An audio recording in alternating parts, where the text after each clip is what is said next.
অনেকদিন থেকে গরম ভাত খেয়ে খেয়ে ভালো লাগছে না কো, আমাকে ভালো লাগছে না। আর আমার বেটারও বাই না আজকে রসুনের পাতা দিয়ে মানে ঠান্ডা ভাত মাখায় খাবে।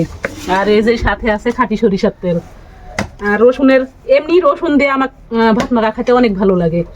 আর আজকে আবার রসুনের পাতা, আরো সে মজা লাগবে। খাঁটি সরিষার তেল, রসুন কাঁচা আর রসুনের পাতা আর হলো কাঁচামরিচ দিয়ে ঠান্ডা ভাত মাখাচ্ছি। কেমন লাগবে জানি না, স্বাদ হবে কি? কে কে খান অবশ্যই জানাবেন আমার এই মতন। প্রত্যেক দিন গরম ভাতও ভালো লাগে না খেতে এক লাগাড়ে, আবার অন্য জিনিসও ভালো লাগে না, মাঝে মাঝে আলাদা আলাদা কিছু করে খেলে ভালো লাগে। প্রত্যেক দিন গরম ভাত যেমন ভালো লাগে না, তেমন মানে 2 দিন 1 দিন পর পর নতুন নতুন আইটেম হলে ভালো লাগে খেতে।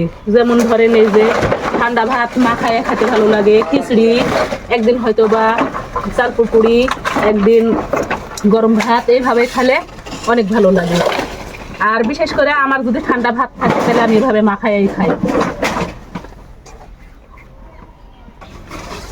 আমার ভাত মাখানো শেষ, এখন চাইকা দেখি কেমন হচ্ছে। বিসমিল্লাহ। বেশি খারাপও হয়নি, একবারে বেশি ভালো হয়নি।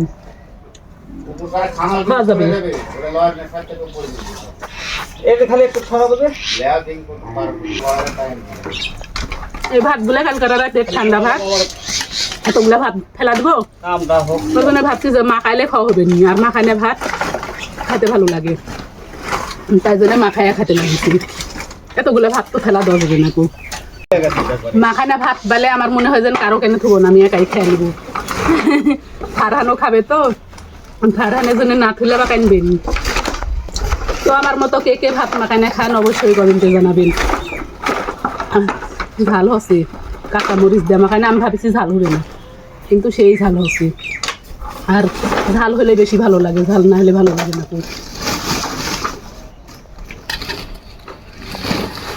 আমরা গ্রামের মানুষ ভাত মাখাইলে, তারপরে শাক রান্না করলে, পেঁপে মাখাইলে, আম মাখাইলে সবাই কিন্তু খেতে ছুটে আসে। কিন্তু দুঃখের বিষয়, আমি আজকে ভাত মাখাচ্ছি, আজকে কেউ নাই কো।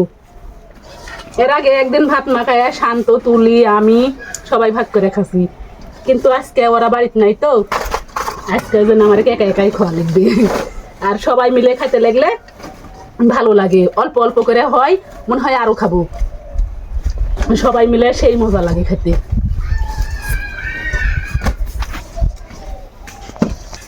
তো আজকে যেহেতু কেউ নাই কো, কাকো দেওয়া লাগবে না কো, আমি অর্ধেক খাবো, মানে ফারহান অল্প একটু খাবে আর আমি খাবো সব। আর সবাই আমার পাশে থাকবেন, সবাই মন থেকে দোয়া করবেন। আল্লাহ হাফেজ সবাইকে।